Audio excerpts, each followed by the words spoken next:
তুমি এমন ছটফট করছো কেন বাবা? নাকি আর কেউ চাকরি করে না? কত বাঘা সাহেবকে তুমি পার করে দিলে, আর শুনেছি এই সাহেব তো ছেলে মানুষ। অমন কথা বলিস না মা। সাহেব সাহেবি, তার আবার ছেলে বড় কি? শক্কর সাহেব দেখতে ছোট, তাই বুঝি? তাই বলে কি মেয়ের কথা হাঁটছে? জেলা হাকিম বলে কথা, হাজার হাজার মানুষের মালিক, কথাই বলে উপরে ভগবান আর নিচে হচ্ছে বিচারক। ওরা ইচ্ছে করলেই যে কোনো মুহূর্তে তো আমার চাকরিটাকে 12টা বাজিয়ে দিতে পারে। তোমার চাকরি হারাবার ভয় নেই বাবা, ঝগড়ুকে দিয়ে আমি সমস্ত বাড়িটা পরিষ্কার করিয়ে রেখেছি। খুব খুব ভালো করেছিস মা, খুব ভালো করেছিস। কথা কি জানিস, হুজুরের এই আউট হাউসে আমরা থাকি তো, তার দায়িত্বটা আমার একটু বেশি, নইলে আমার আবার কি। বাবা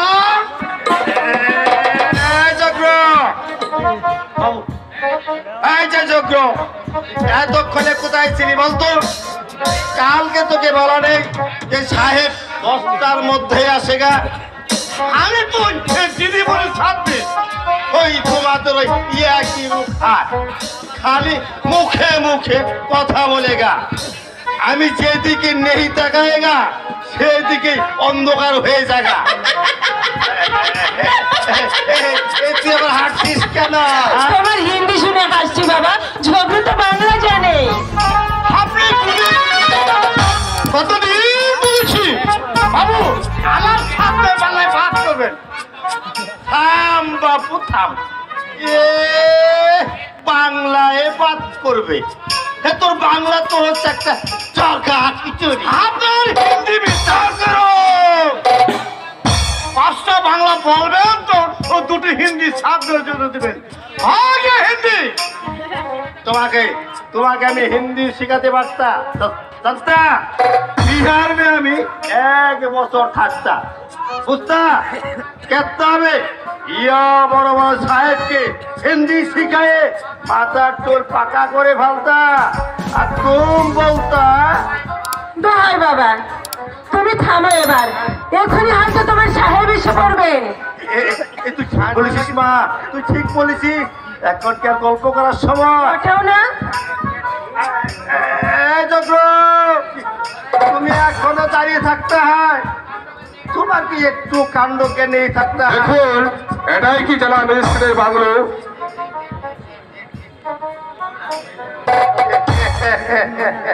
আপনি এসে পড়েছেন হুজুর।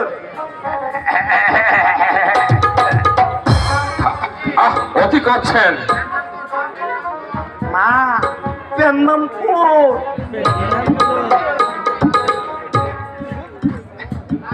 থাক থাক, প্রণাম করতে হবে না।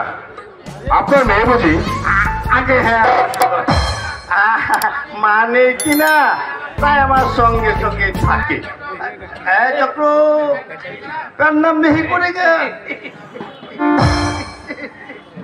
থাক থাক, ঘর তো সব পরিষ্কার করে রেখেছে হুজুর, আপনার এতটুকু অসুবিধা হবে না। হুজুর, আমার নাম বিনোদ দাস। আপনি কি এখানে কাজ করেন? আগে হ্যাঁ হুজুর, আমি চাপরাশি আর চক্র হচ্ছে মালি। আপনার আউট হাউসে থাকি আমরা। মালপত্র কোথায় রেখেছেন? গাড়িতে রেখে এসেছি। চক্র খারাপ হয়ে কি দেখতে হয়, জলদি কর গিয়ে হুজুরি মালপত্র নামে নিয়ে আসো। যাচ্ছি বাবু। না আর বাথরুমে শীঘ্রই পানি দাও, সাহেব নাহেগা। এই যেটা হে বাবুজি, যেটা আমার বন্দোবস্ত একদম পাক্কা হুজুর। আপনাদের এখানে কোনো লোক টোক পাওয়া যাবে তো? লোক? কিরকম লোক? এই ধরুন বাজার হাট করে দেবে, 5 মাস খাটবে। অবশ্য লোক যতদিন পর্যন্ত না পাওয়া যায় ততদিন আমি হোটেল থেকেই। না হুজুর না, হোটেলে যাবেন কেন? আমার মেয়ে নীলাই রান্না বান্না করে দেবে, নাকি বলিস মা? না বাবা। তোমার নাম নীলা? আগে হ্যাঁ। আগে হ্যাঁ হুজুর, হ্যাঁ। পড়াশোনা করো নাকি শুধু বাপের বাতের আদর? না হুজুর, এবার ম্যাট্রিক দেবে। তাহলে হুজুর রান্নার ব্যবস্থাটা করে সারি। না থাক বিনোদ বাবু, আমার জন্য কেন আপনারা কষ্ট করতে যাবেন? কি যে বলেন হুজুর, এবার কষ্টের কি আছে? আর একটা কথা হুজুর, বলুন। হুজুর আপনি আমাকে বিনোদপুরেই রাখবেন। আজ পর্যন্ত কোন সাহেব আমাকে বাবু বলেনি। আমার পক্ষে বোধহয় সেটা সম্ভব নয় বিনোদ বাবু। কেন স্যার?